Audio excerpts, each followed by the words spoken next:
నేను ఇప్పుడు రాజకీయాల నుంచి విరమించుకోదలుచుకోలే. మళ్ళీ కూడా చెప్తా ఉన్నాను నేను. మళ్ళీ జూన్ ఈ నెల 25వ తారీఖు ఒక సంవత్సరం ముగుస్తుంది. ఆ ముగిసిన తర్వాత మళ్ళీ నా రాజకీయ రంగ ప్రవేశం ఏ రకంగా ఉంటుందనని నా మీడియా మిత్రులతో నేను పంచుకుంటాను నేను.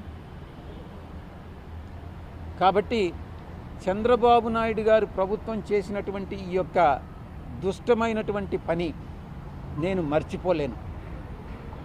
ఎందుకంటే ఈ ప్రభుత్వం నన్ను అనేక రకాలుగా ఇబ్బంది పెడతా ఉంది. నా యొక్క ఆస్తి కానప్పటికీ కూడా, నా అల్లుడు ఆస్తి అయినప్పటికీ కూడా, నా వియంకుడు ఆస్తి అయినప్పటికీ కూడా భీమిలి విషయంలో కానీ మిగతా విశాఖపట్నంలో ఉన్నటువంటి ప్రాపర్టీస్ నాకు ఏమీ లేవు. విశాఖీయాల్లోకి తిరిగి రంగప్రవేశం చేయాలి, తిరిగి ప్రజాసేవలో నేను పాల్గొనాలి. నాకు ఎవరైతే నా మీద దుష్ప్రచారం చేశారో వాళ్ళకి సరి అయినటువంటి బుద్ధి చెప్పాలి అన్నటువంటిదే నేను కోరుకుంటా ఉన్నా.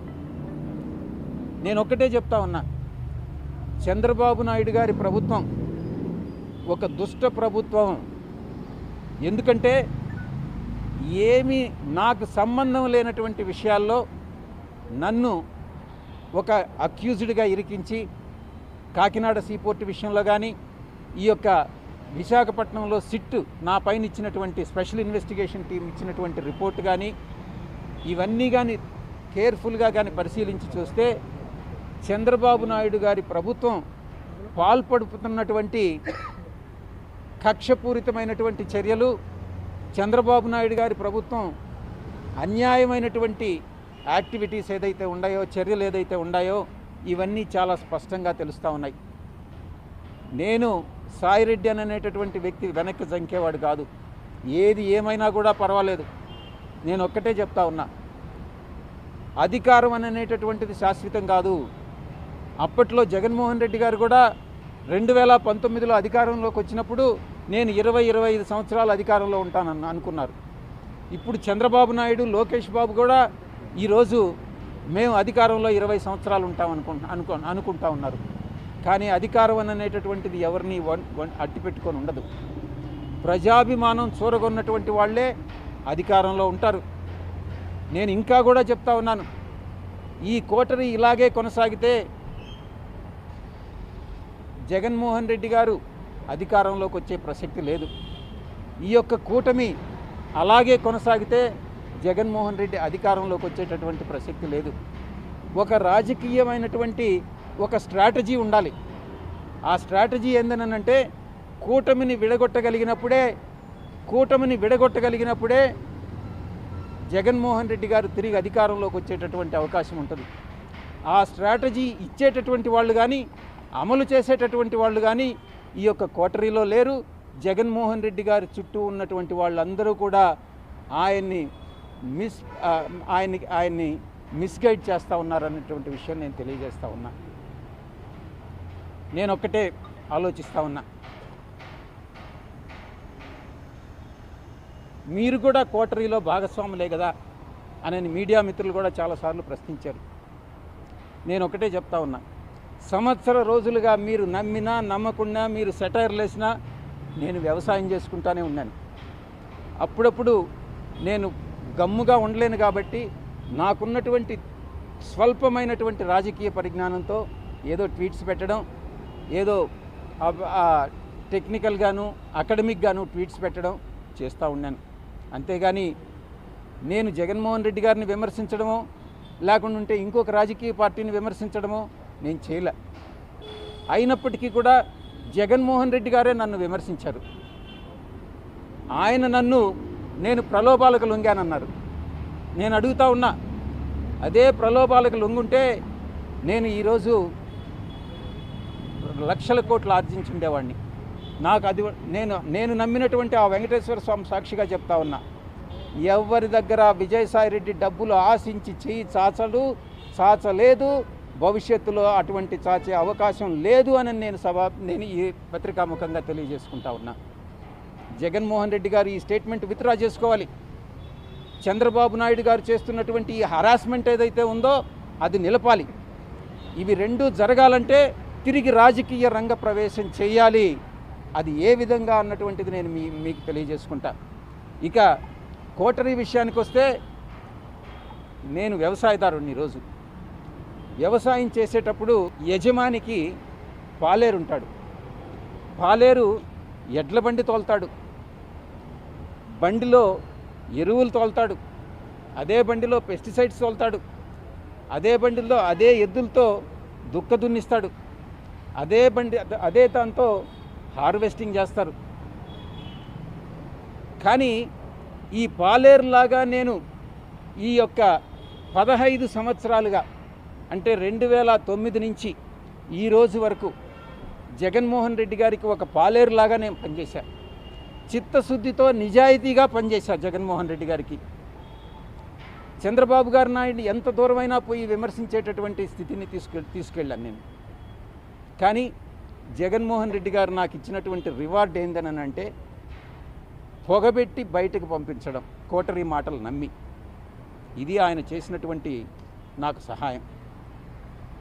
ఒక పాలేరుగా పనిచేసినటువంటి నేను, పాలేరులాగా పనిచేసినటువంటి నేను, ఒకవైపు అయితే కోటరీలో మీరు అనుకున్నట్టు నేను భాగస్వామిని కావచ్చు, ఆ కోటరీలో ఉన్నటువంటి చాలామంది సభ్యులు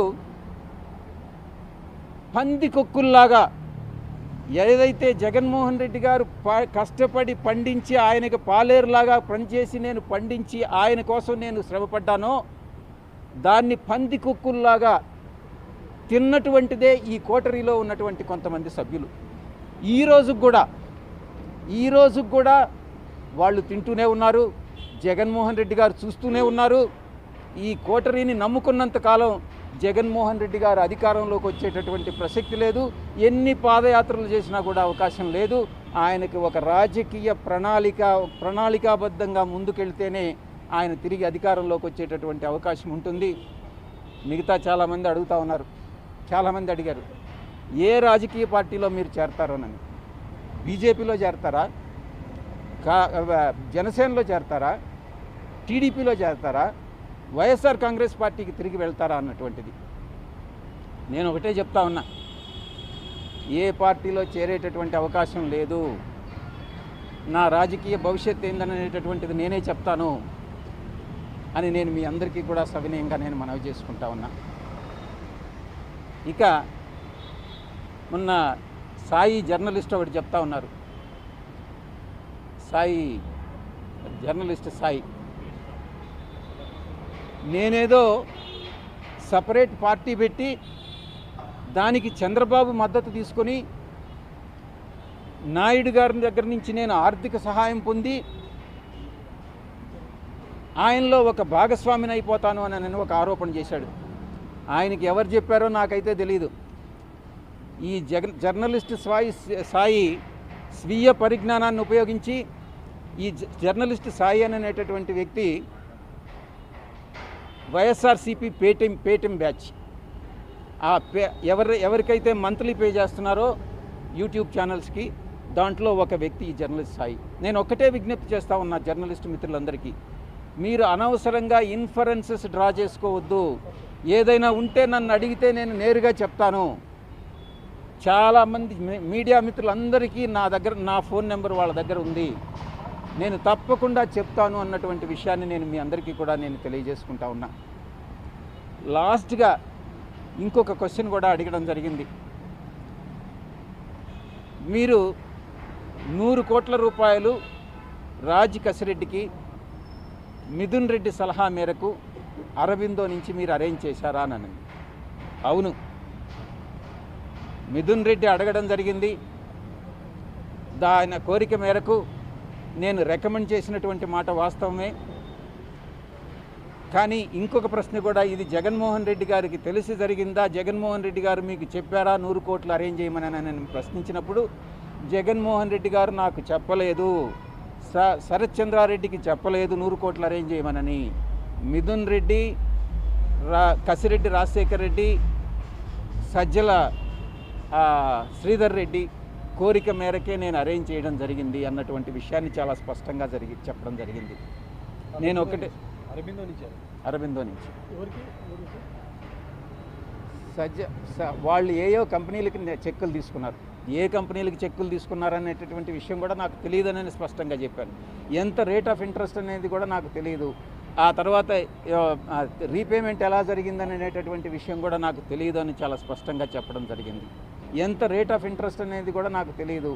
ఆ తర్వాత రీపేమెంట్ ఎలా జరిగిందని అనేటటువంటి విషయం కూడా నాకు తెలియదు అని చాలా స్పష్టంగా చెప్పడం జరిగింది.